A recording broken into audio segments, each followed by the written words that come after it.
Hello, young people, and welcome to the Board Game Barbecue podcast. My name is Dana Banana, and this is episode 355, brought to you by Advent Games, More Than Meeples, and our Patreons.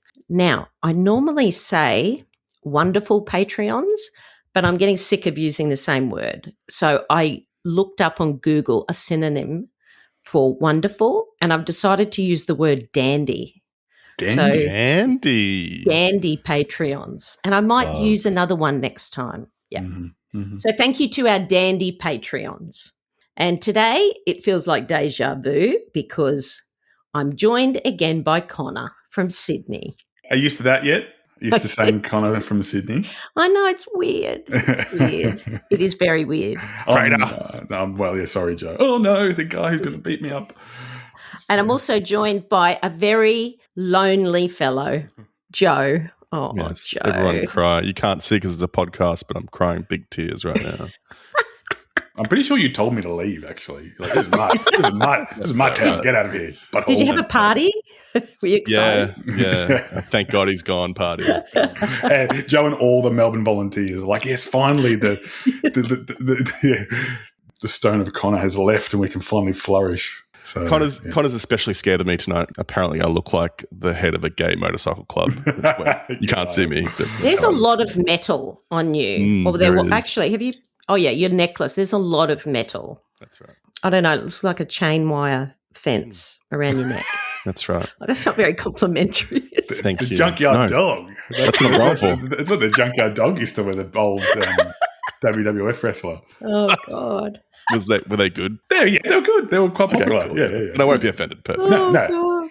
Yeah. Now, Connor, yes. I want to know how you are because I notice you're hiding your other hand. No, both. Oh, my God. Yeah. So I'm cast free.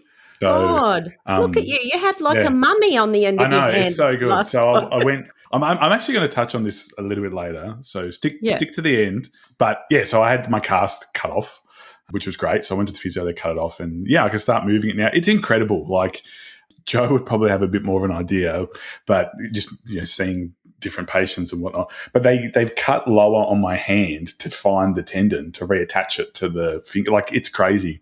Yeah. Once I get my bandage off, I'll take a photo and I'll send it to the admin chat. Over an avocado and a little finger. But guess what? Yesterday I made guacamole and I didn't hurt myself. And I used the strategy of popping the seed out of the avocado. So that is the way forward. So you're a clever boy, Connor. It only took me several trips to ER and under the knife. I feel like the popping the avocado seeds like a recent TikTok kind of trend where definitely people is like showing it. Yeah. I just do is this how you cut yourself? Because I actually haven't talked to you about how you did it. But I just do smack the knife into the seed. That is how I did it. That is exactly how I did it. Yep. Oh my God. But did you completely miss the avocado? Do you know what? It happened so quickly that I don't even know how I did it, right? Like, I just remember I was going like that, and then whether the knife slipped or whatever. Ooh. Yeah. And it just, Yeah. You must be really unco. Excuse me. We knew that. None of you have seen me do physical activity, okay? So I'm awkward in lots of different ways, but I'm somewhat coordinated for being a rather large human. I can chew gum and walk at the same time, which lots of people my height can't, okay? So cut me some slack. Well, I'm glad you're recovering. Joe, I have not seen you since our podcast. I think it was the top 10. Yeah, I think so. And I was worried I'd start to forget you, but I don't want to. Joe, help me. I don't want to forget you. I'll send you some private pics later. Just don't tell Ben.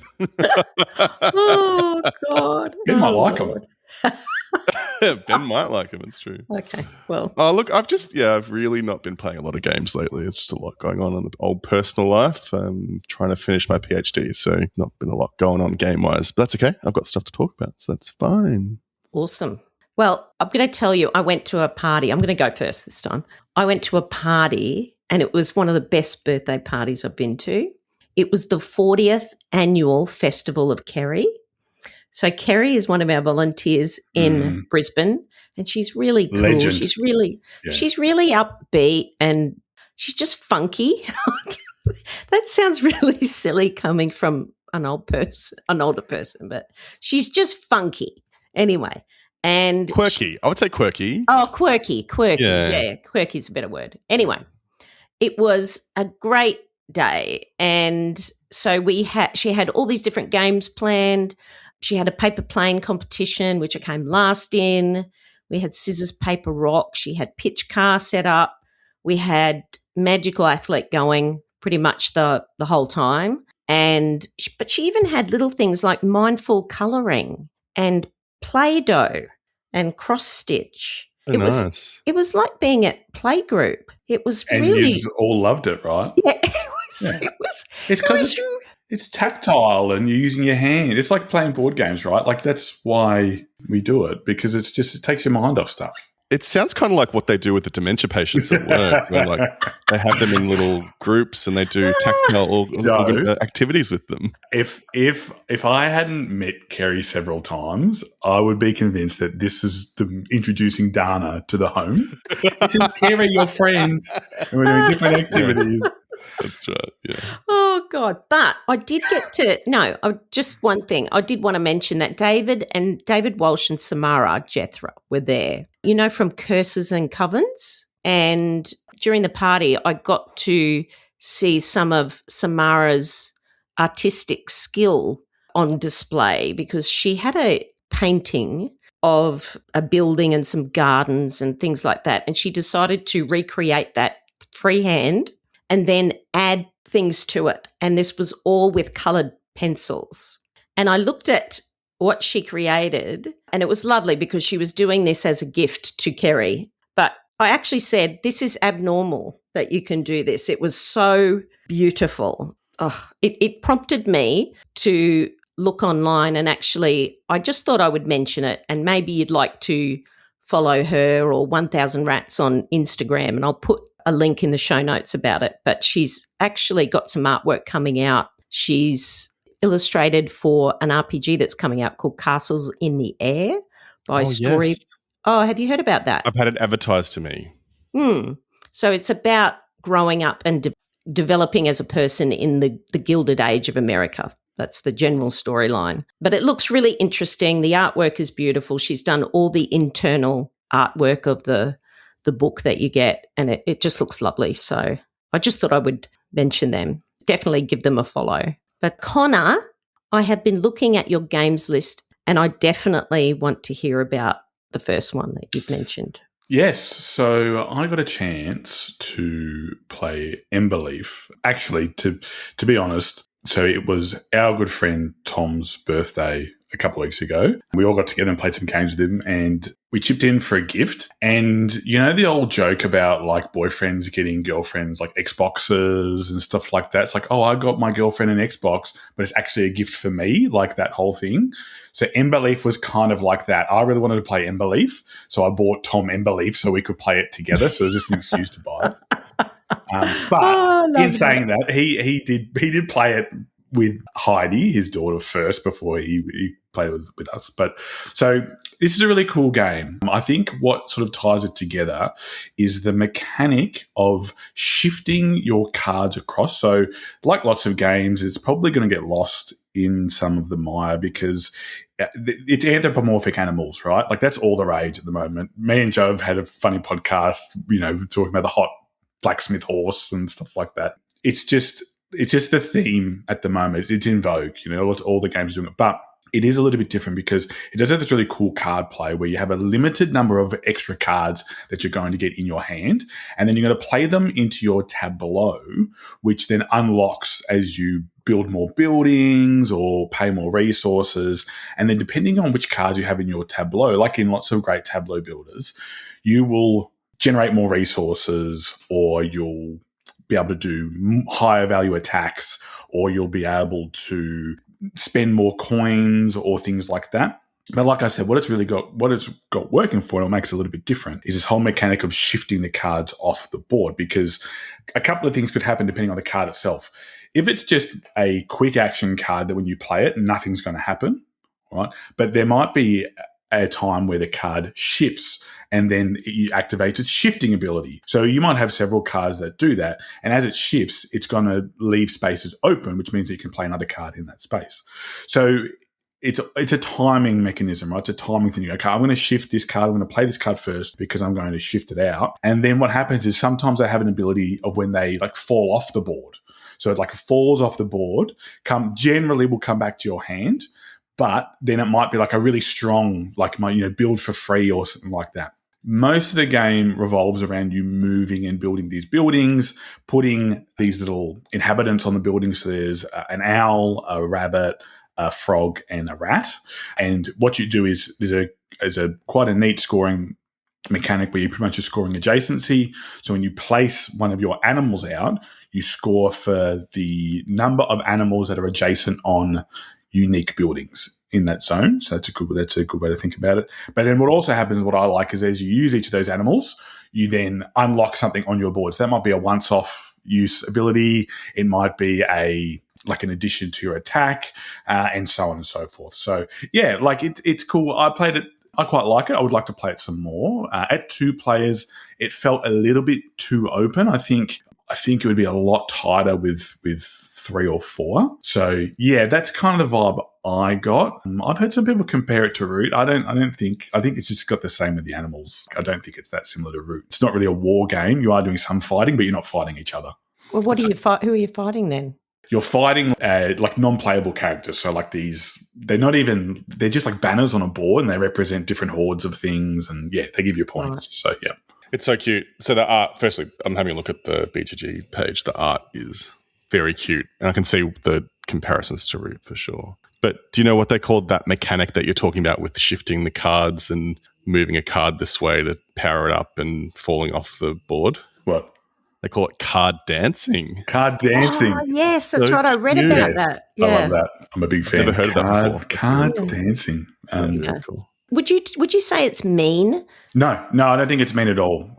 You can't really do many mean things. The only mean thing that you could potentially do is take a space on the board. The spaces aren't super limited either, mind you. Like there's plenty of spaces to go. In fact, I think you can inhabit the same space, but you can take a building or a building spot. So you could interrupt the chain of scoring for people, but that's probably about it, right? Like that's, it's not mean. It's actually, I think be a really good game to introduce some resource management mechanics, some deck management mechanics and card management mechanics to younger kids. So yeah, really, really cool. I'd like to play it a little bit more before I go into much more depth. But yeah, if you enjoy card play, if you enjoy a bit of not even area control, just marking your map and stuff like that, scoring your map, then Embelief is definitely worth having a look at. I had this in my hands at More Than Meeples. During the week. I had it in my hands and I was thinking, should I buy it or should I not? And I'm so glad you talked about it because it's got me very intrigued. Awesome. What about you, Joe? What have you been doing? What have I been doing? So one thing I've been trying to do is to set up a regular family game night again. And so they're going to come this Friday, and a fortnight ago they came around as well. We played 2 games. We played Curses and Covens for a few rounds, and that was really fun. They loved it. Speaking of David and Samara. Yes, yeah, awesome. They loved it. That was the first time I played it with them, and my family's always been big on the, what do you call them? The social deduction games. Mm-hmm. Yes. Like one of our first games we played together, modern games, was Avalon. Resistance Avalon. So I think they initially were like, wait, why would we do what we're doing in Curses and Covens? But it was very interesting to see, my brother, who's very strategic and almost autistic in that way, trying to figure out, the strategy behind everything. And so, yeah, it was really fun. Had a great time playing Curses and Covens. And then I got to also introduce them to Hot Streak. So I have played Hot Streak now with them and with some of my non-gaming friends, and they've all universally loved it. And it was very fun seeing even like my brother's girlfriend, who's really not a gamer at all, was yelling at the board and like yelling at Dangle for Hot Streak. Yeah. It was just so fun. God, what a game. Just so much fun. I definitely think it's one of my favorite racing games for sure out there. I think it's definitely pipped Ready, Set, Bet for me. It's just so easy to set up and so easy to teach and so easy to play. And it just creates such havoc and such fun. So, I had a great time playing with family. It was great. Yeah, like I think I guess my litmus stick for Hot Streak compared to Ready Set Bet is my family would probably never play Ready Set Bet, right? They just wouldn't. Like, it's not heaps of overhead, but the whole thing of having someone that either do it through the app or you have the person being the announcer or running the game, it's just too much for them. Whereas like Hot Streak, it like runs itself, right? Like you just got to manage the cards and you got the silliness and they loved it. So yeah, I agree with you, Joe. I think it's a lot more enjoyable, less overhead. It's more fun without necessary crap. Yeah, and I think just that I think there's a universal appeal to like the silliness of the mascots. Where I think Ready Set Bet, if you're into horse racing, you might tickle some nostalgia for you. True, but if you're not into horse racing, it just might the theme might. The mascot races on like an American baseball game or things like that. Yeah, exactly.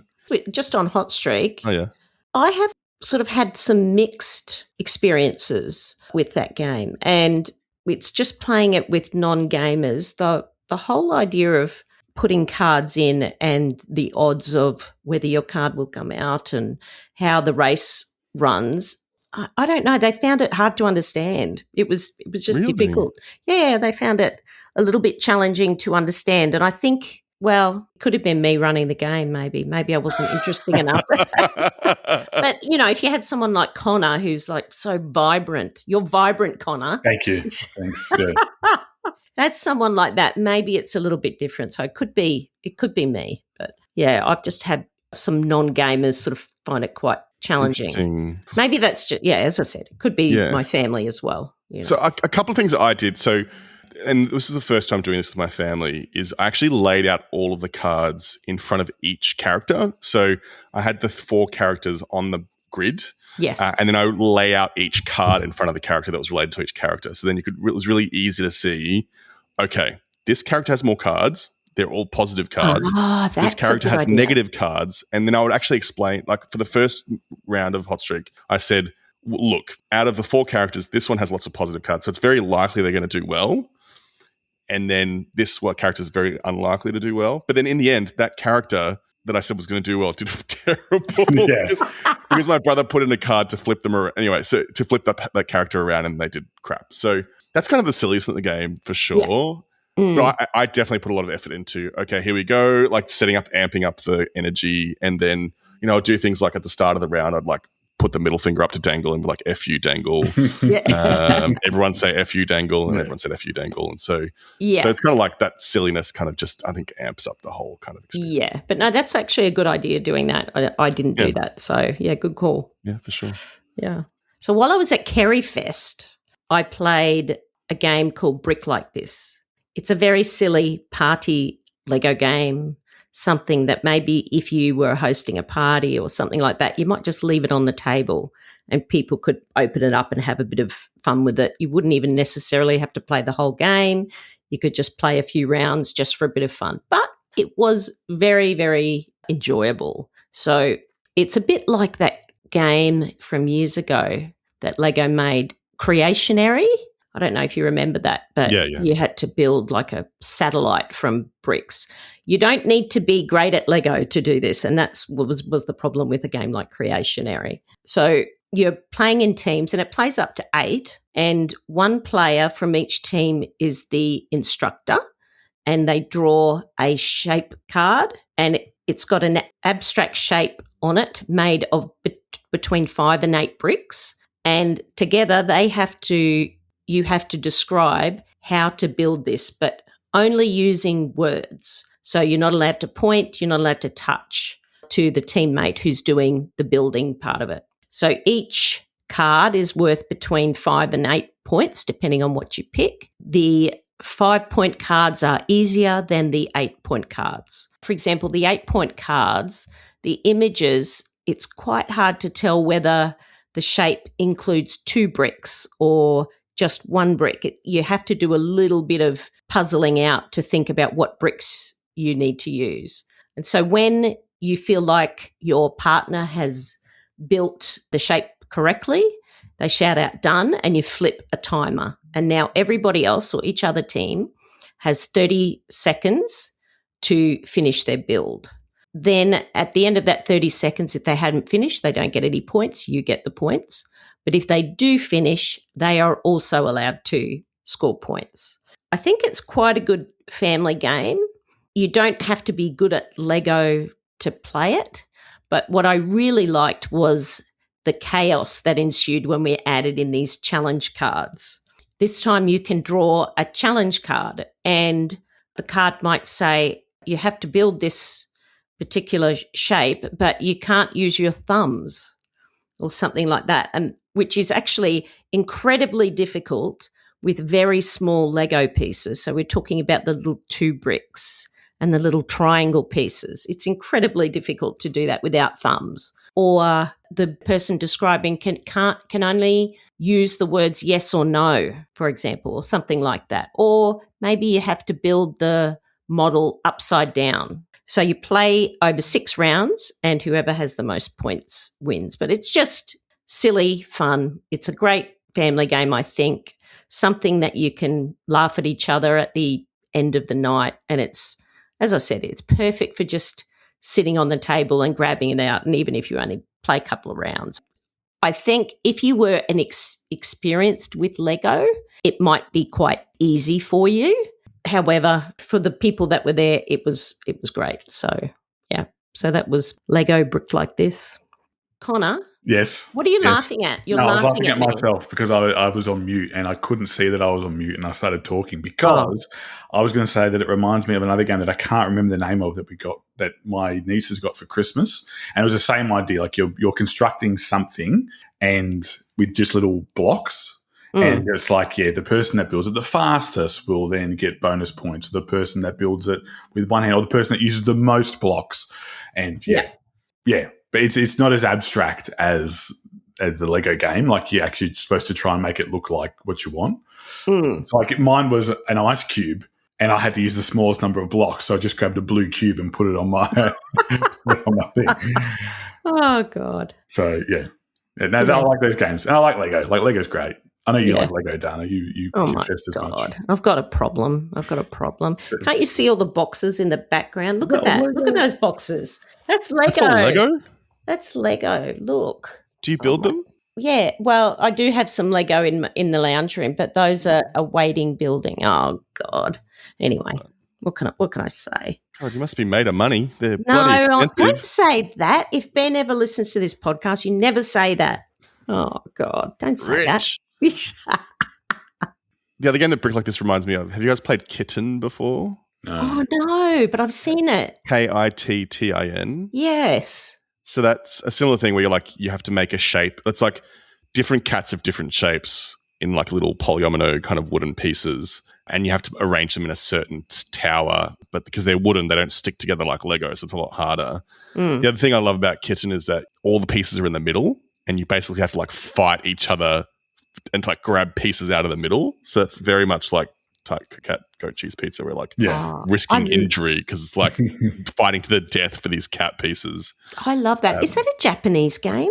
Don't know. Or am I thinking of a different game? Maybe. Yeah, I don't know. I thought it was a...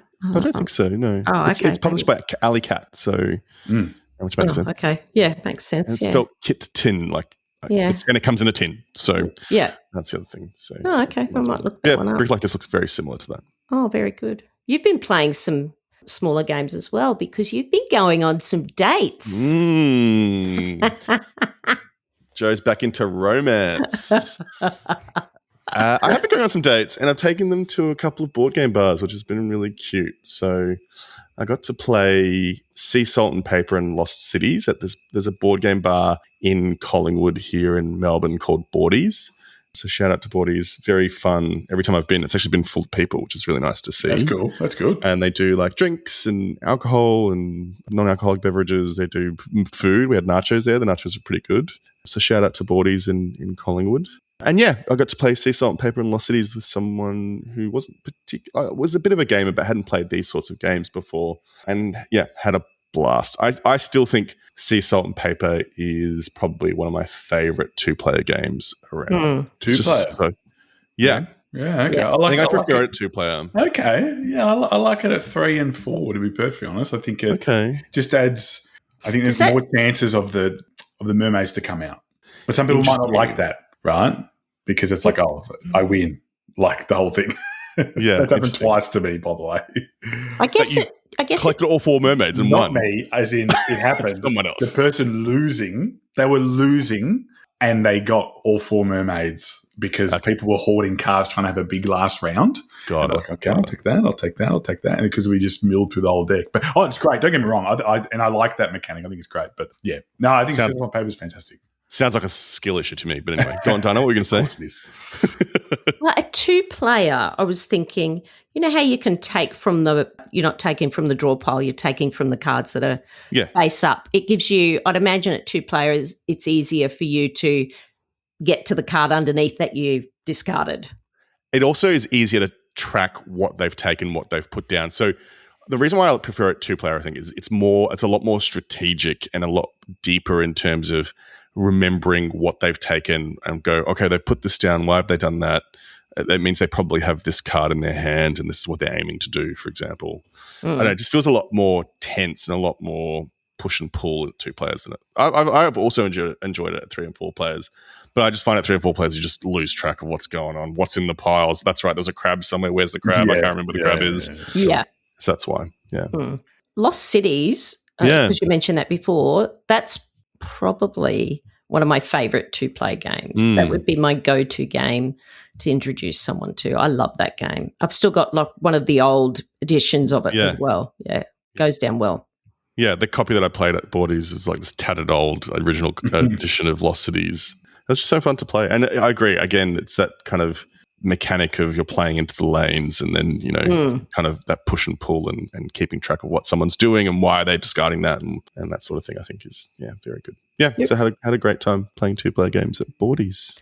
I'm just wondering, do you reckon that dating, it's quite good for a date to play board games because you're going to dinner, you can't really look at the food all the time. At least you're doing something else. I don't know. Is that good for your dating?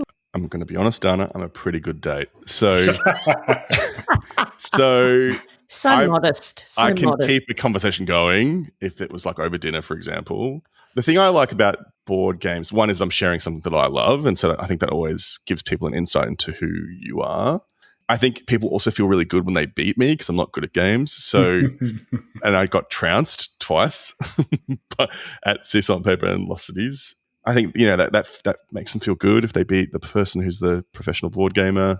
And I think you're doing something. It does give you something more to talk about. And the other thing I like is you can be a bit cheeky and be like, F you. That's my style. Yeah.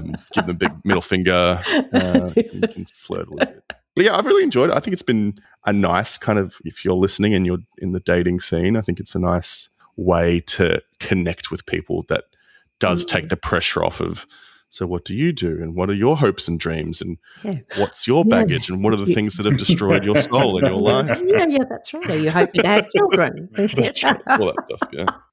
Oh, God. And I guess now, like, the good part is there's so many games available, right? Like you're not sitting down and playing Risk for 2 hours on your first date. You got games like Sea Salt and Paper, Lost Cities, even stuff like Brick Like This. I know that's more than 2 players, but similar types of games that you can, even if it's like you've come to a group and things like that. So I think it's. And to speak selfishly, the thing that I really love about it is like I love selecting games for the right group. And so similarly for a date, like you're kind of like, okay, this is what I know about this person. I'm going to select these games because I think they're going to enjoy it. And the other selfish thing is that I've got like a small shelf of 2-player games that I never play because I find it really hard to play 2-player games. So now I'm looking at it like, I'm going to go on more dates and get these games played. If I get a smooch out of it, perfect. But I need to get those games played. Oh, God, that's one way to get through your shelf of shame. Shelf of no shame with Joe. Like I've known him for long enough. Very true. Oh, God. So what you've been doing, Connor, getting through your shelf of shame by dating over Gaia Project? No. That's not what I've been doing. No, but I have been playing it with my husband Tom. But so cute. So way back when, myself, Def, and Harry used to play this once a week, and we decided that it was time to show it to a couple of other lads. So myself, Pete, Tom, and Harry played a game, and I'm not going to. It's been talked about to death because either me or Def have talked about it. I was going to say Def, yeah. This is one of the tightest Euros you will ever play. One mistake can screw you over to the point where I'm almost too passive in how I play it, if that makes sense. I don't know if that makes sense, right? But I'm not going to take a turn I probably should. So I might like pass a turn early or things like that because I don't want to end up next round with one less resource to be able to do what I needed to do. I'm probably someone who does take something a turn earlier. So rather than biding my time and maybe maximizing that, I'll take it just to make sure that I can take the action because I hate the feeling of getting gazumped. So it's like, I was going to do that. I should have done that. I had the resources to do it. Why didn't I take it? So I just go and take it there. It's such an incredible game. If you haven't played Gaia Project, it's got a really good implementation on BGA. So that's where I played most of it. It is, every faction has a different power, but the basics are the same. And I just forgot how good it feels when you hit a turn and you make a federation. And after you made a federation, you get to flip one of the federation tiles and you get a federation tile and you then get so many more resources that you can play with. It's just so good. It like extends your turn and you've worked really hard to make this federation. The variation, we didn't play with any of the new factions that came out with the expansion, but I'd be keen to see what some of them look like. But yes, it's so good. Have either of you two played Gaia Project? Yes, I have. I played it with Def. When I first joined the podcast, he said, right, now we're playing Gaia Project, and Lauren and I jumped on BGA. That game makes me feel dumb. Yeah. That's how I felt. 100%. Playing with Def and Dr. Lauren playing Gaia Project, I thought, oh, my God, just put me in a home. That's what they were trying to do when you went to Kerry's birthday, Dana. Come on. What about, have you played it, Joe? I have played it. I would love to play it more. I played it once and then I bought it and I haven't played my copy. So the tale is old as time. I think it's very good. And I think, like you said, Connor, it's that thing of, I think it rewards you taking risks. Mm-hmm. You'd be okay with having then ruined your entire game for taking that risk. Yeah. If it doesn't play. I think it's great. You don't get disgruntled or... because then you've got the whole game and oh God, You can claw your way back. There are ways. So the power cycling with moving the little tokens, that gives you a bit of a bailout. So if you've got enough power saved up, you can do that and get some resources. You can always pass into the next turn and hopefully get a good starting token that will give you a couple of extra ore or money or knowledge to move up the tracks. Yeah, and I think probably the easiest way to make sure you've got stuff to play with is to move up the income track because it's going to increase your income across all the areas. For me, it's definitely, it might not be in my top 10 all the time, but it's definitely like a top 10 game, if that makes sense to me. Yeah. Definitely a game that's begging for like a new coat of paint. Oh, my God. I would love, so Terra Mystica has the wooden pieces. Yeah, it would become like literally not heavy as in like the board game weight, but like in kilograms, it would become the heaviest weighted game ever. And I would love it to be wooden pieces on the board because those plastic. Yeah. I'm okay with the art. The art's got that kind of 1960s, 70s space comic feel, which is okay. Yeah, true. But I would love to see the wooden pieces instead of the crummy plastic ones because it's crummy. Or even just a better quality plastic, maybe. But yeah. Well, I've been playing Flock mode. Flock mode, activate. We need to put in again. No more flock mode. Jesus Christ. I love it. Love flock mode. So I've been playing the Wingspan Americas expansion, which came out, I was probably delivered maybe 3 weeks ago or so. Nice. So, of course, there's more birds. However, this does something a little bit differently. Now, it's actually not compatible with flock mode. It's not fully compatible, but you can get two games together and sort of make it work, but it's actually not fully compatible. But this expansion adds hummingbirds. The artwork on these hummingbirds is gorgeous. It's absolutely gorgeous. And what it does, so this is what it gives you in the expansion. You've got an overlay that goes over the left-hand side of your player board, and this will add an additional card column on the left-hand side. And what you'll do is you'll place your hummingbird cards there. And as you go from right to left when you're activating cards, you will always, when you're taking one of those 3 main actions, you're always going to activate a hummingbird. So hummingbirds can be either attracted to your player board or they can be returned to the hummingbird market. So this might give you more resources, or it might give you additional actions to do, and it gives you a little bit more interaction as well. There's also a hummingbird track, so it's actually an additional board that each person gets, and you set up beside your player board, and you'll get points at the end of the game depending on where your 5 markers are. Your hummingbirds will help you to get these tokens up those tracks. The new bird cards as well add some different powers. For example, it obviously helps you interact with the hummingbirds, but you also get other cool powers. It's a bit more of a puzzle on your player board, like you might rely on having certain birds adjacent to a particular bird, or you might be doing things with the person to your left or the person to your right, which is quite interesting. These hummingbirds definitely increase the length of the game because now you've got another thing to do when you do those actions. You've got to activate a hummingbird. The other thing is that it does is it makes it quite combo-y, more combo-y than normal, hence why you have the long turns, but it's quite satisfying.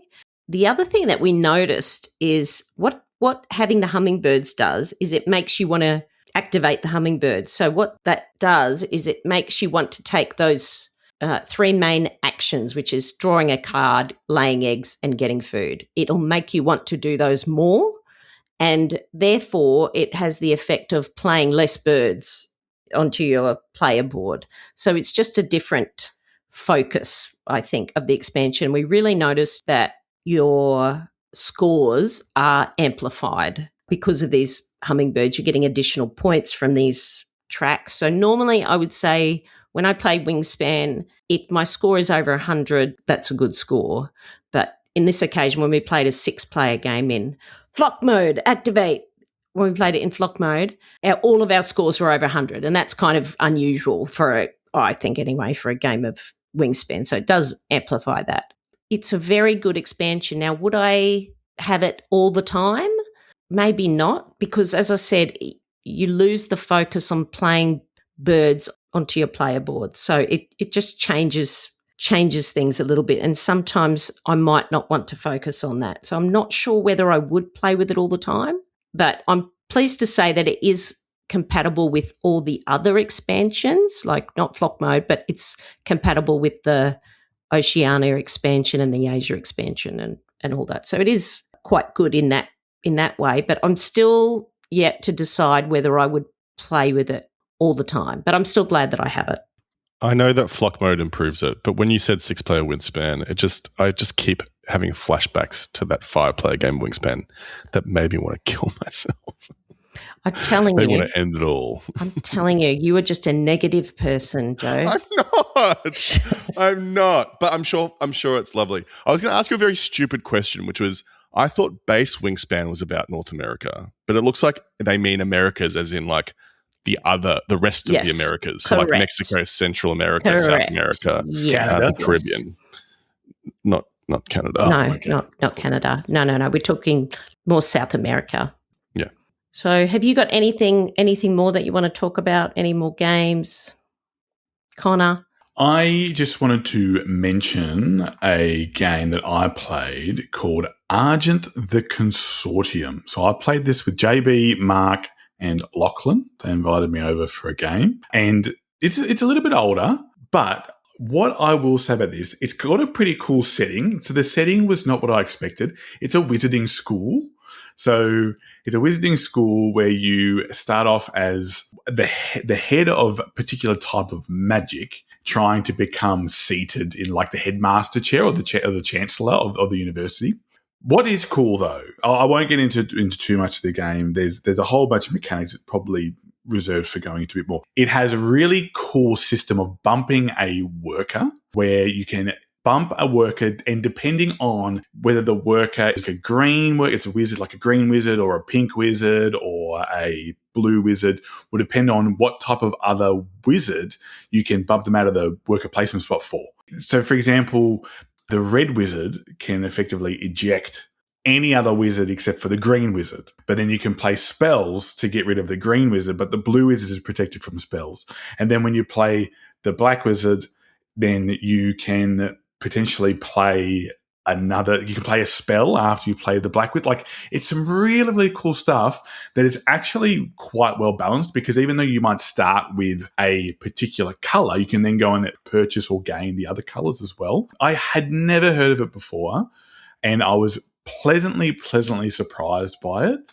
I don't know how hard it is to get, but yeah, if you're looking for a worker placement game with a bit of a twist, and it's very mean. So you're talking about mean, like, for as non-mean as Embelief is, Argent the Consortium is mean as hell. Nasty stuff. Turn ruining moves that you get pulled on you because someone wants to take your spot. So Argent the Consortium, it was a fun experience. Would love to play it again, and it's just, I think, worth talking about on the show. I had never heard of this game either.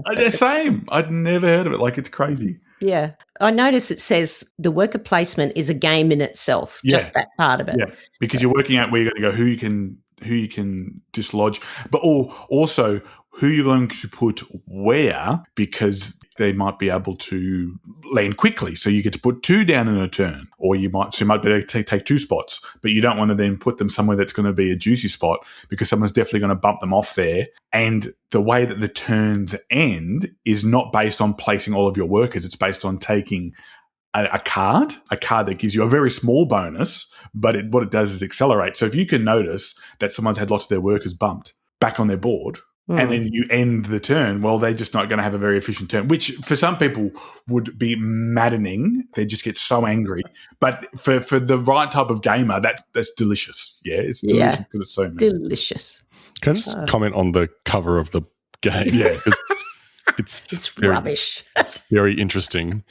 There's like an anime wizard girl. There's a dapper-looking gentleman wearing like a smoking jacket. And then there's a character that looks like, do you guys remember the adult animation movie called Cool World from the 90s? Yes. Do you know Cool World? Yeah. It's like that sexy blonde kind of female lead. Brad Pitt was in it, right? I think so. Yeah. They've got a character that looks like that on the front cover as well. So interesting. You can see why nobody knows about this game. Yes, I can see. Like, and to be fair, if it hadn't been offered to me to play, I probably would never play it.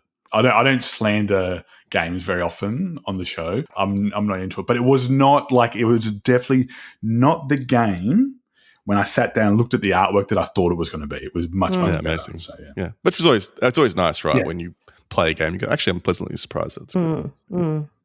Well, I've had enough of this, and I think we should move on to Sizzles. What do you reckon? Let's do it. You know that game you've been wanting for a long, long time? The one that's been on your wish list for ages? Yeah, that one. The one you've been adding to your cart and taking off again, umming and ahhing about whether you should get it or not? Well, I'm here to push you over the edge and say go to adventgames.com and add that to your cart right now. I bet you that Dean has a great price on it. He's got great customer service, flat rate shipping, and there's so many other goodies to explore on the website. Wonderful categories all organised to pick the exact game that's right for you and the group that you play with. So head over now, don't hesitate, to adventgames.com.au and add that game to your cart now. Joe, what have you got? What have I got? I have got a podcast darling, or an ex-podcast darling, that I got to play again a few times, actually, in my dating journey, and that was Quacks of Quedlinburg. What a good game. Yeah. What a good game. We've talked a lot about it on the podcast previously, or actually it was talked a lot about it on the podcast before I joined the podcast. And it did quite well in the board game bracket as well, from memory, back in the day. So I thought it'd be worth talking about again, because I feel like we haven't talked about it for a while. It's a game that I think has fallen out of favor a little bit, just from all the new games that are coming out. And so if you're listening and you haven't heard of Quacks of Quedlinburg before, it's a bag building game where you're an alchemist trying to make some potions to then sell at like a fair in Germany somewhere, I think. And in simultaneous turns, you're pulling chips out of a bag and you're placing the chips on the board. And if you pull a certain amount of the white chips out of the bag, then you'll bust and you stop playing, and then it limits how much you can score, etc. And then it's bag building, and that there's like it's played over 7 rounds, and then each round you get the opportunity to buy new chips, which give you new powers and do new things on the board. Really fun. Actually, excellent at 2 players. I hadn't really played it at 2 players before. An excellent 2-player game. Had a blast playing it on one of my dates. And yeah, just really enjoyed it. And that date went away saying, I'm going to buy this thing and I'll play it with my friends. So it was a really nice thing. I also played it without the Geek Up bits, which I've got in my own personal copy because I use the copy from Boardies. And it made me miss the Geek Up bits playing without it. Oh my God. Those cardboard bits just don't do it. I actually think because you're handling them so much too, I could imagine lots of older copies, they would actually probably start to wear away and get a bit weird, whereas that's never going to happen with the little plastic ones. Yeah. And I think I find with the cardboard ones, they get stuck in the bag. Yes. Like in the They do. Crannies. I find that as well with Orlean. The Geek Up beats for Orlean are really good and make it much nicer as well because Orlean has the cardboard tokens as well. Yes. I would think that if Quacks of Quedlinburg was in a board game bar, were they sticky? Were they sticky like the little tokens? They could have a lot of germs on them, I would imagine. I'm not really a germaphobe, so I didn't really think of that. That's what I think of. But if you're a germaphobe, probably don't go to a board game bar. Yeah. Just play your games at home, man. So Boardies, they let you bring your own games in, which I certainly did, and I played my copy of Sea Salt and Paper. It was definitely a very well-loved copy of Quacks of Quedlinburg. I can't remember if they were sticky. Sorry, Dana, if you were looking for salacious. As soon as you said date, bar, Quacks, I thought germs. I was going to make a joke to say that they weren't sticky before we played, but they were sticky afterward. We might need to cut that out of the podcast. Oh, God, that's so funny. Oh dear. Anyway. So was it just the base game? Yeah, it was just the base game, which was perfect. I quite enjoy the what's it called? The something witches expansion. The second Herb Witches? Herb Witches expansion. I think it's excellent and really like it. And I think it adds a lot to the game. I don't have the Alchemist expansion. Have either of you played with the Alchemist expansion? I haven't. Before? I've not played with it. But like the Herb Witches has so much in it. Yeah. Right? Then you've got the opposite, you've got the different powers, and then you've got the extra recipes, or the extra token ability and stuff like that. Like it's just chockers. Like it really is chockers. I don't think you need the Alchemist expansion either. I don't have it. I've never played it, and I've got just the Herb Witches. It's fine.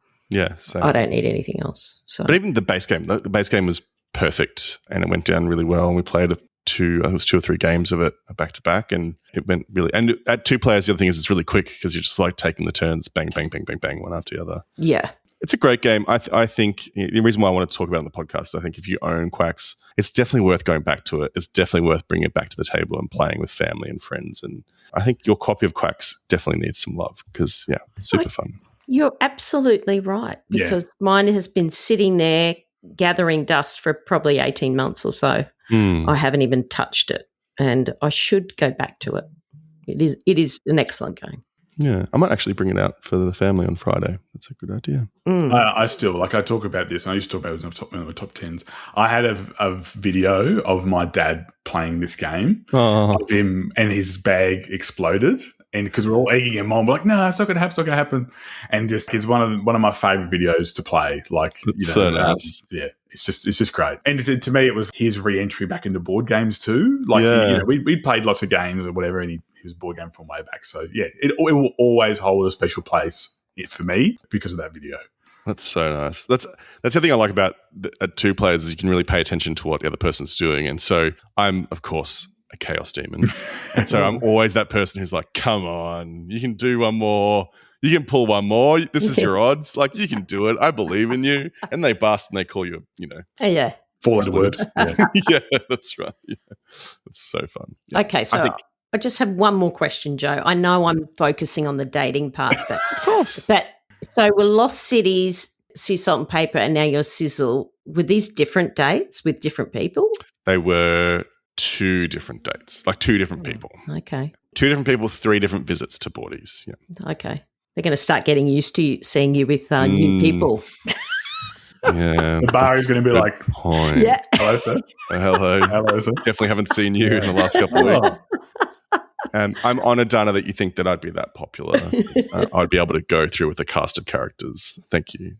Connor, your sizzle, I think, has been talked about, but not sizzled. Yeah, even it was talked about on the last episode. Last week, I talked about playing Civolution with Tom. Last week, I played it with Sarah. So I figure that I think there's been enough. I've played it enough to be able to give a good overview of it and why I like it. So what you're doing in Civolution, it's a little bit abstract, but it kind of suits the theme as well, or what you're doing in the theme. You are running a simulation of what your civilization could look like.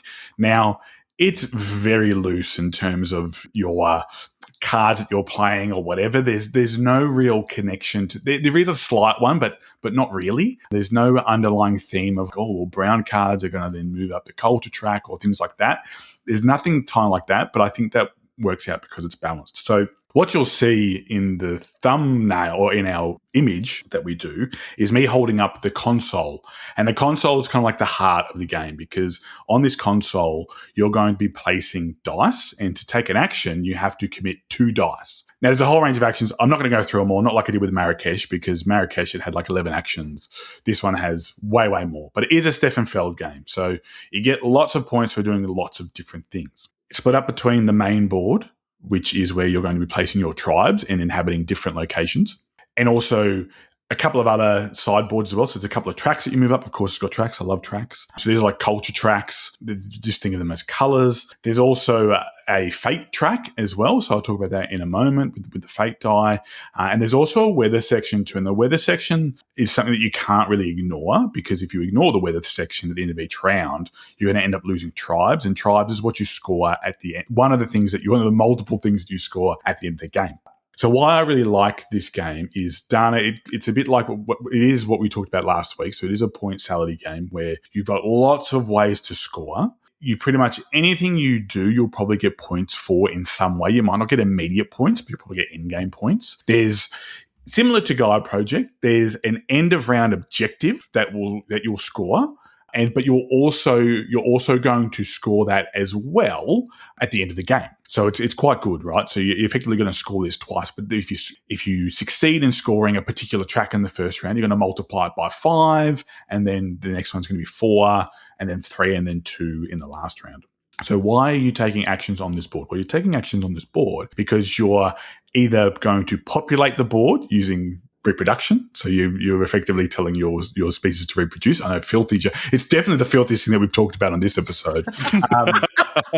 Sounds like something I should play on a day. Yeah. So you can take it. But so like I said, there are so many actions that you can take, and that all either increases your population on the board, gives them sustenance or food. It might let you commit a card to your array, and I'll talk about that in a second. You might be taking an action, so similar to Castles of Burgundy, taking an action to help you mitigate the die pips, to either increase the die or just to take the place of a die. You could be getting more die to roll. You could be getting more fate die, and so on and so forth. So there's a whole range of actions. Like I said, if you look at the picture of that everything on that board is an action that you can take. Oh, wow.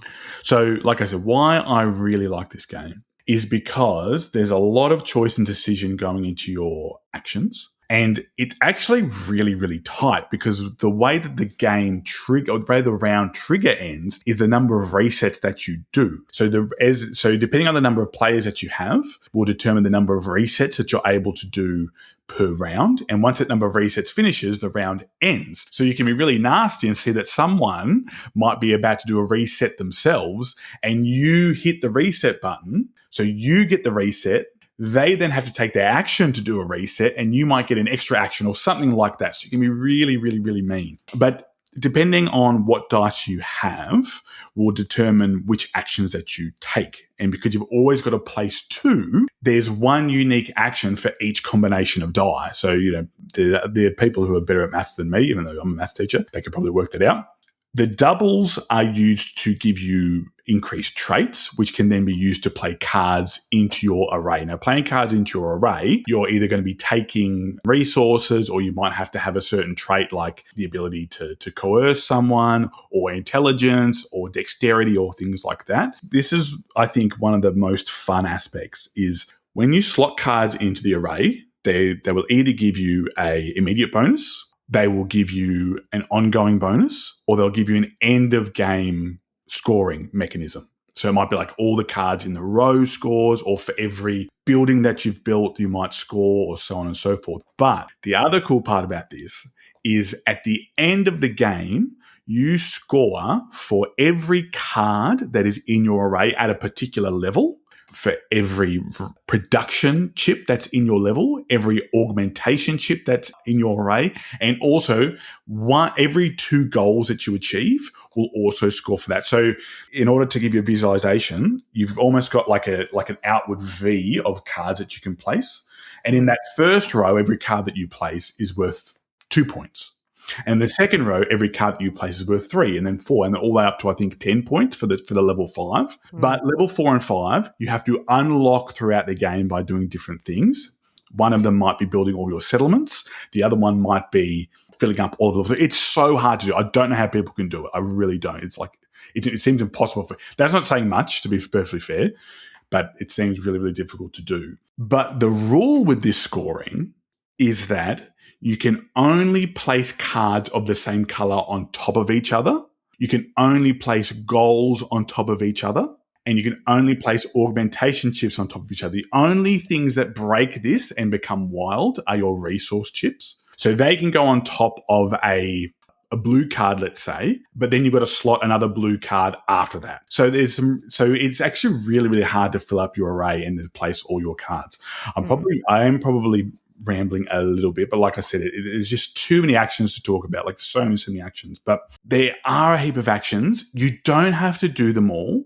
And I think that if you go down a particular path, it's what's most rewarding, but there is some fun in exploring it as well and figuring out which ones are going to suit you for the game that you want to play. You can overpopulate and then push people out of the map and get points for that, because you get points for having people on the map at the end of the game. You get points for having different people in different zones at the end of the game. You get points for being next to certain landmarks. You get points for playing these monuments. You get points for just having points. It's mental, like the amount of ways that you can score. It really is like a proper Feld game. Yeah, it's a lot of fun. It may seem like a lot of information to start with because you have to go through all of the actions so you know what you're doing. But I think it's a game where you would play it once and you would say, right, we're going to play this again next week, or we're going to play this. And that's what I did, right? So I played it on the weekend and I played it on the Wednesday, and it meant that I had a very small amount of time to forget the rules. So for me, even though I kind of taught it twice, Sarah had played it before, but we just went through a little tiny rules teaching, and Tom I taught it to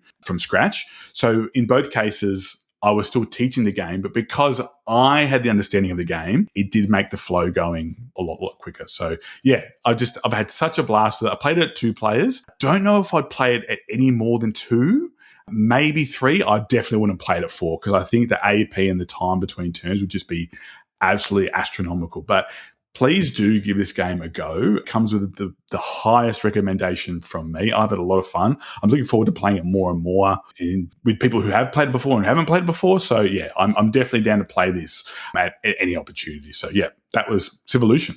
Gets my tick approval. This sounds like something that should be on BGA. Would it be good on BGA, do you think? I don't know, because you would have to then click on the action that you want to take, and the console itself would take up so much space. Yeah, you're probably right. Yeah, it's probably one of those rare ones that, while it looks overbearing on the table to start with, it's actually done in a really nice and insightful way. It's really been produced down to as small as it possibly can. Like, the world map itself is not very big. Your little tribes that you're putting on the board are not very big. So yeah, no, I think it's been milled down to a T, to be perfectly honest. Have you played it, Dana? I have not. I looked at it and thought it looks like a periodic table. And I thought, yeah, I get that. That's bad. Well, it doesn't draw me in like Ember Leaf, say, for example, or something like that. So, no, I haven't played it, but I have heard very positive things about it. Yeah, it's definitely something that's up my alley for sure. I'm very keen to play it. Just got to find time. I would love to play it. So my sizzle is Sanctuary, an Ark Nova game. And as you know, Ark Nova is my number one game. So I was never not going to get my hands on this follow-up game. In regular Ark Nova, you are building enclosures and playing cards to support conservation projects and filling your enclosures with animals to try and create the best zoo. We're still building a zoo here, but it feels very much like, and I've heard it described like this, a distillation of regular Ark Nova. So speaking of cards, there are no cards. It has none at all. The animal, sponsor and project cards have been replaced by cardboard hex tiles. There are 135 unique tiles, and this actually makes this game a lot smaller because there are almost 300 cards in Ark Nova with the Marine expansion. It's definitely a smaller, more compact version, maybe not in size, but a compact version of Ark Nova. The game plays quite differently. It definitely still has the DNA from its predecessor. It keeps a few mechanics from Ark Nova. For example, the way you select actions is identical, where you would normally select a card and then you would move it to position 1 and move all the other cards up. You're still doing that. This time, though, there are only 4 action tiles and you only place animals, play projects and projects and buildings, or draw new tiles. That's it. And 3 out of the 4 action tiles are mostly used to place animals or draw tiles. And then there's 1 to play projects, and that's it. So there's no money or anything in this game. You can still upgrade your tiles as well. It's retained the action strength on your action tiles and also on the tiles that you're going to be playing into your zoo. So when you select an action, you need to make sure that you have the correct amount of strength to be able to play a tile. So the iconography in this game, if you have played Ark Nova, you will recognize it. It will make it very easy to learn this game. What I like about this is that one of the actions that you always do on your turn is you always take a tile from the market.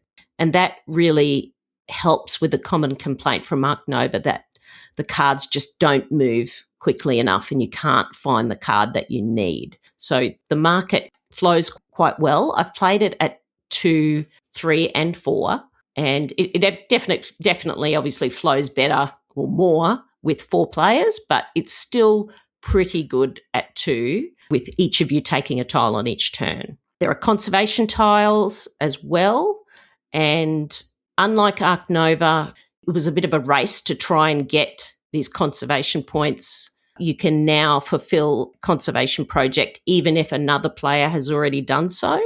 And those conservation projects are collecting icons. So you might be collecting bird icons or Asia icons. And it's still competitive because that's one of the end game triggers of the game is actually placing 4 conservation markers is one of the end game triggers. And also you have the freedom to be able to choose which of the 5 conservation projects you can go for as well. So 4 out of 5 you will have to achieve to be able to finish the game, or in one way you'll finish the game that way. Also, unlike Ark Nova, you had a huge pile of different maps. Well, here you've got limited space. You have a player board with 21 hex spaces. That's it. So instead of building different enclosures of different shapes, now that's replaced by placing hex tiles, and it occupies one of the 21 spaces, regardless of what level the animal is. You start your zoo from the entrance, and each new tile must be adjacent to an existing one. Interestingly, some of the animals actually require free space or free forest space next to them, which makes it even quicker to fill up your board, which is the second endgame trigger is for someone to actually fill up their board. Some of the larger animals, like elephants, for example, might need 2 areas of space in a particular direction. And to do that, you need to take a tile from your rack and play it upside down to create that space, which helps you to fill up your board. I really like the introduction of the fact that some animals have male and female options. So you can if you can play an animal of the same name with a male and female version, it will give you conservation markers as a bonus to trigger. And that will, again, help you to achieve conservation projects as well. The player with the most points wins at the end. And I just think that if I could say how this compares to regular Ark Nova, it's like Cascadia and Ark Nova had a baby and named it Sanctuary. I still love Ark Nova, and I think there's room in my collection for both. I like regular Ark Nova. I would play that at 2 if I wanted a really crunchy 2-player battle. That's how I would play that. I wouldn't play it with any more than 2 players. However, this version is a lot easier to teach than normal Ark Nova. It's so much easier. It still gives me the same vibes as Ark Nova, or a similar vibe. It's quicker. It's easier to set up and tear down. It's just easier to get to the table. So I just think that this is a worthy alternative to Ark Nova. If you're finding it difficult to get Ark Nova to the table, which is a common complaint in my game group, I think all of us. It's all of us. Yeah, everybody has sold their copy. They've since played this, and it went down really well. It's very puzzly, and I just really enjoyed it. It's definitely worth a try. Does it give you the same feeling as Ark Nova, or do you feel like it's a completely different game, just with a similar theme? It's quite different. It is quite different. It's definitely more puzzly to me. It's more puzzly, and when I say that, puzzly on the board about where you're going to be placing things, it's a little bit more puzzly that way. So, yeah. Is it good at 2? Yes, I played it at 2. Yeah, okay. The tiles come through a little bit less, but I played it at 2 a couple of nights ago, and it went down really well. It was It was good, but it's definitely quicker. A 2-player game might allow an hour and a half, so it's half the time probably. Yeah, okay, something like that. So I'm keen to give it a go. Yeah. Sure. So it's definitely worth a go. Great.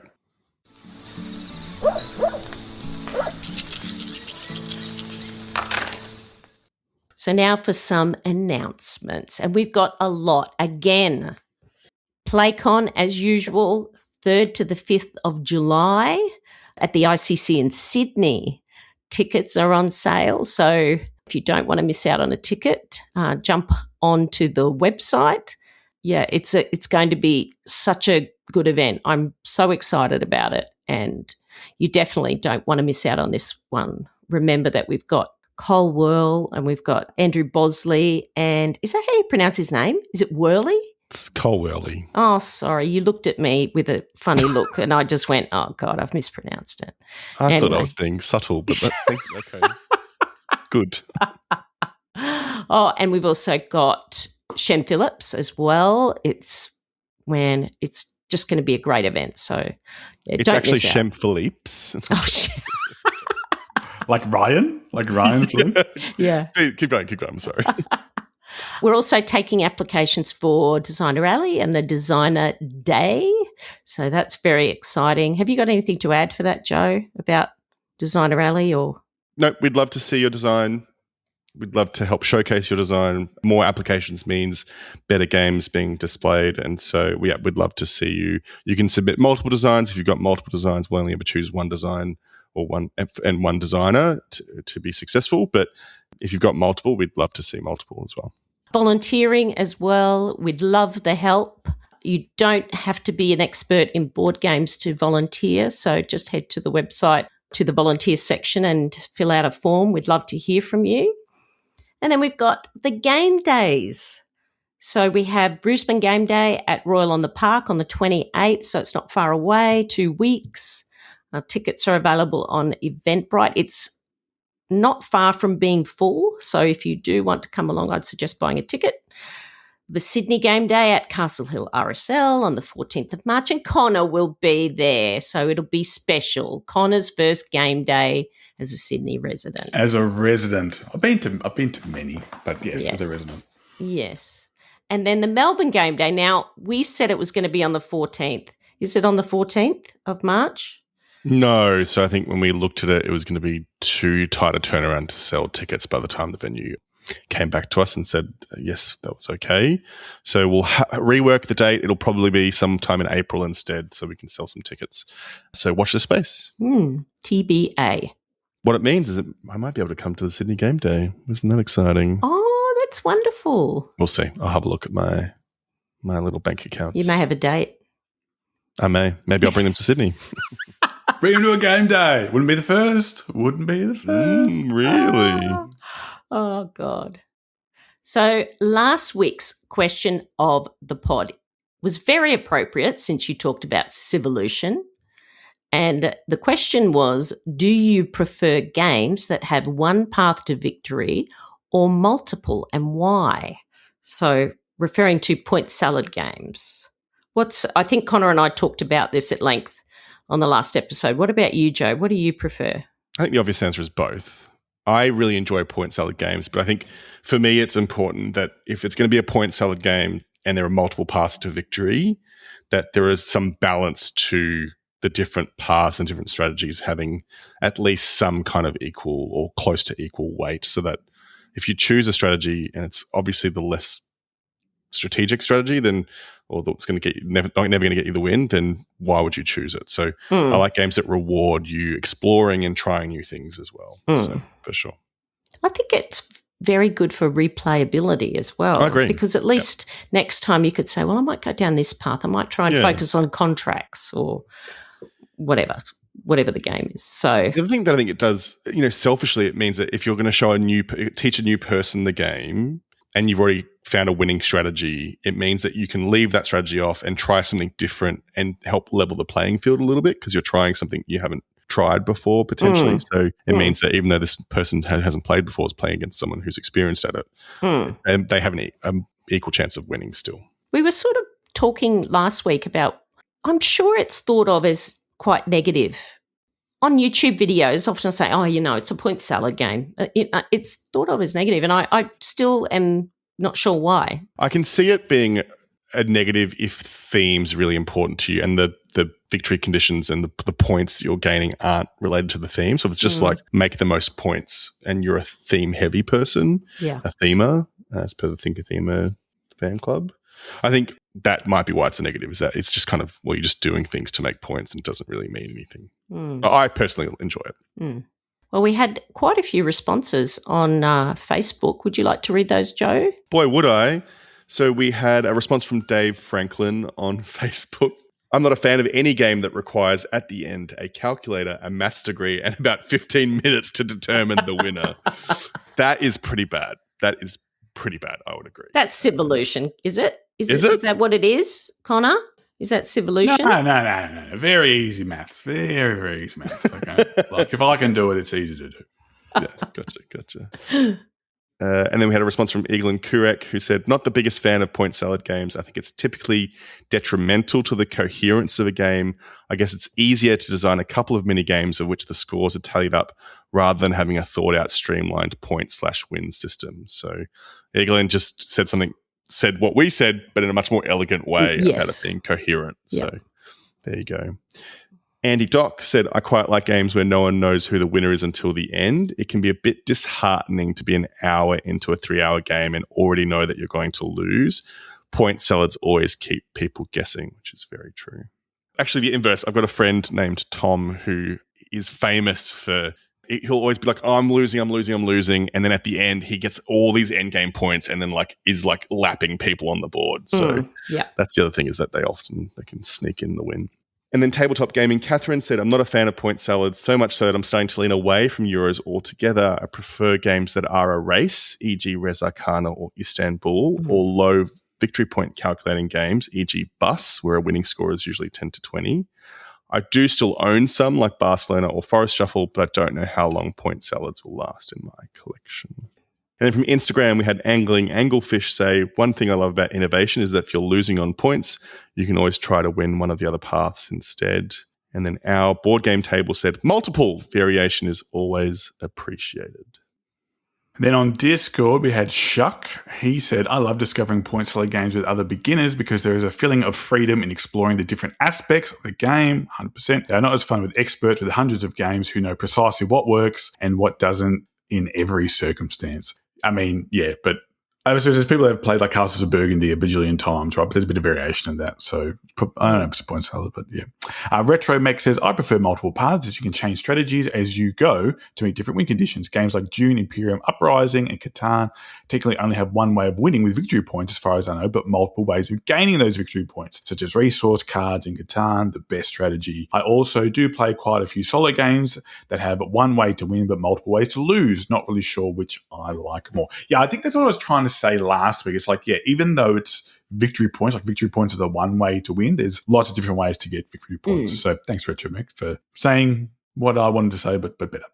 Satellia Nova says, I think it comes down to a feeling for me. I do not like the feeling of being restricted to one winning strategy, whether that's one path that is more powerful than others or having to balance multiple paths for a chance at victory. And finally, Rorge says, I prefer multiple paths of victory because I feel like that I have choices. When a path is blocked, I can go a different way or trying something else. I feel clever when it works well. I do agree. So Ian, our friend Ian, did say something earlier. I do agree with Ian O'Toole that a game with too much in-game scoring detracts from the fun of game. Well, I am actually excited for the new question of the pod. I noticed someone put that in. I don't know who it was. Who could it have been? But we're channeling Joe's love life for this one. So the new question. Keep your hands off my love life, Tana. I love this. So the new question of the pod is, what are the best games to play on a date and why? Connor, what have you got? Have you thought about it yet?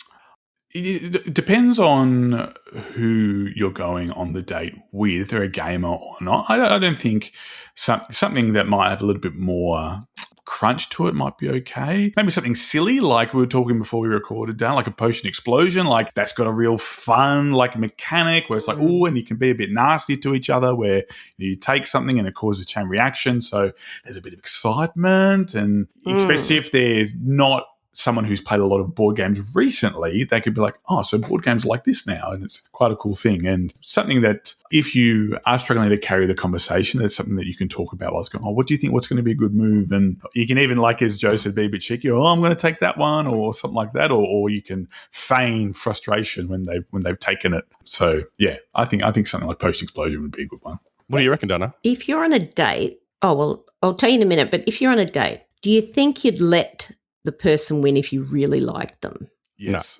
No. That's a classic. Good and evil. But we and all the people we know that play games with me, it's not a matter of me letting you win. You will probably win anyway. So, yeah. Oh, God, I love that answer. So what games would I play? What game would I play? I think I would start with something fairly simple like Shot and Totten or something like that, like a lane battler game, something like that. But I think I would like to encourage talking. So my thought would be something like So Clover. That's nice. Where we could talk about why we chose certain things. And then I'd go straight into Fog of Love.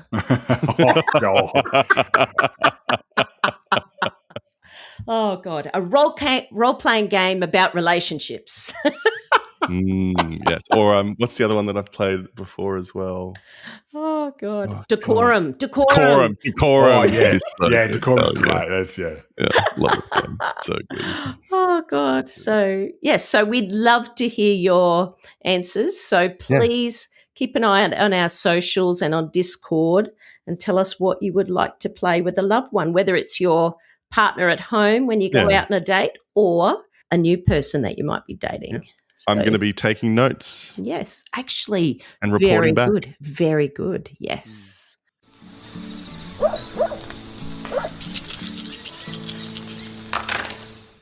I would like to talk about people joining Discord and supporting the podcast.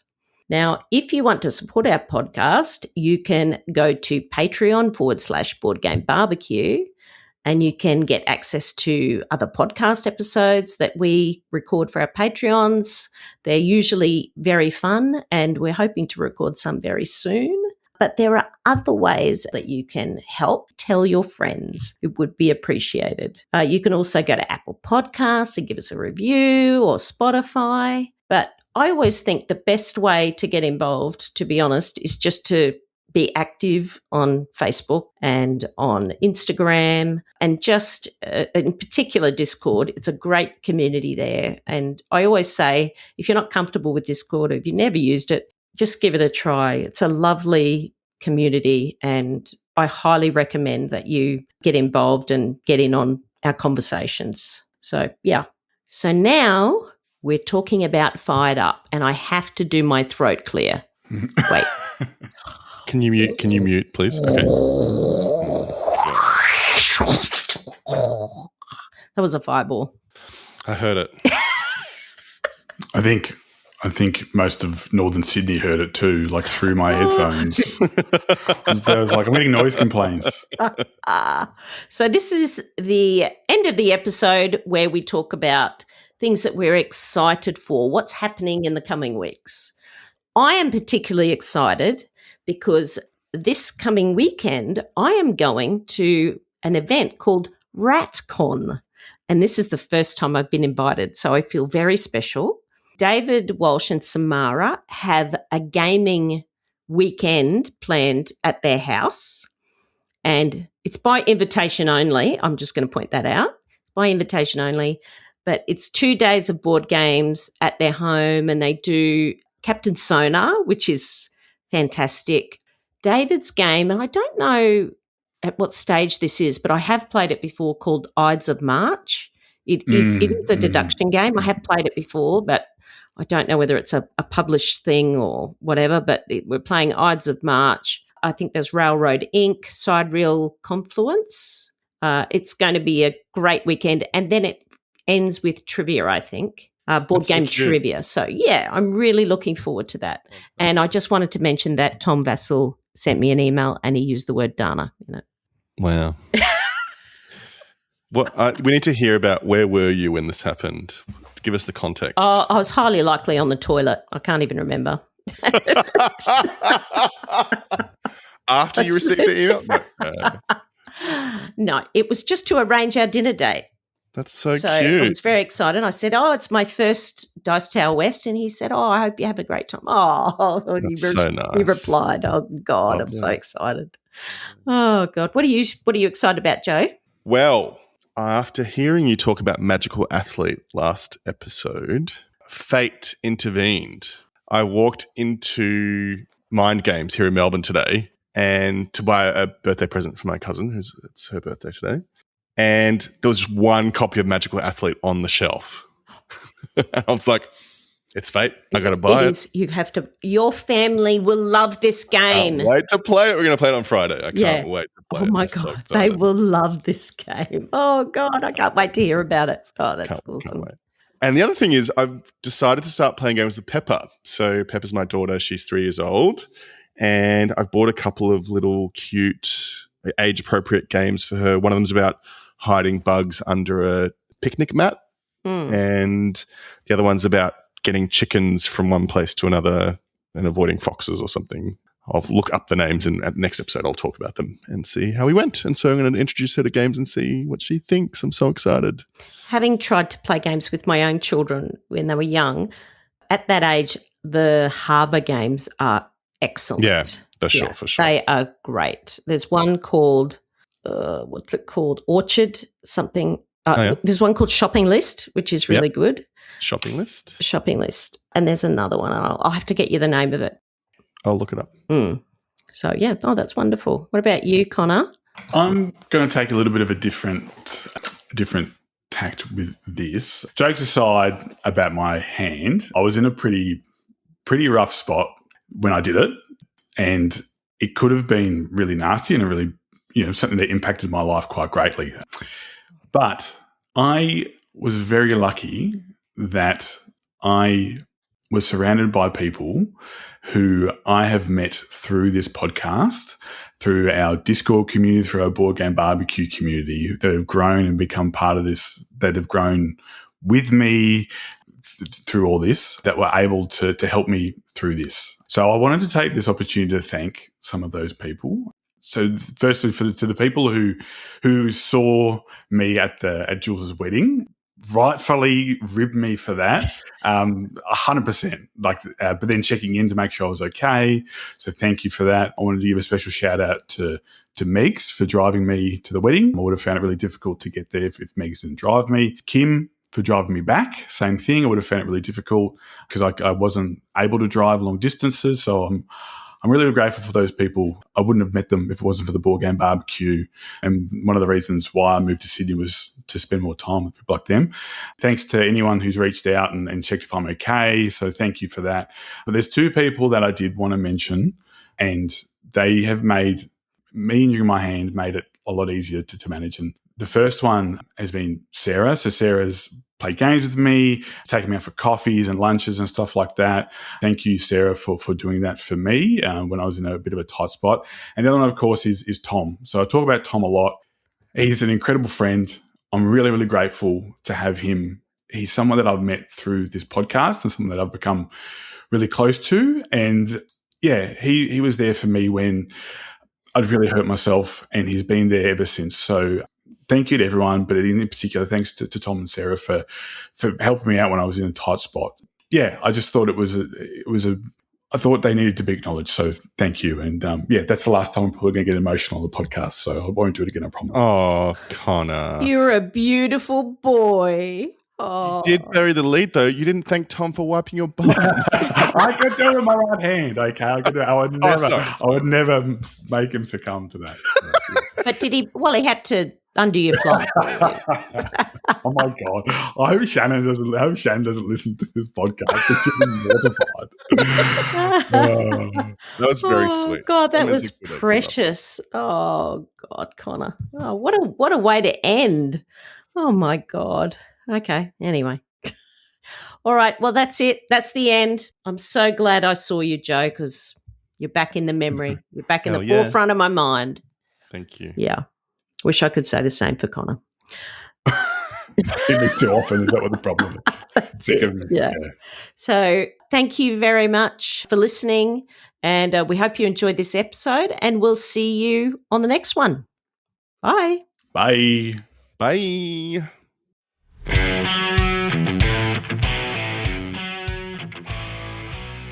Done. Yeah. It's recorded. Yeah. Are you right, Joe? Let me just see that I've got waves. Yes. Yes, you've got waves. Waves. Yeah. Waves. Happy. Okay.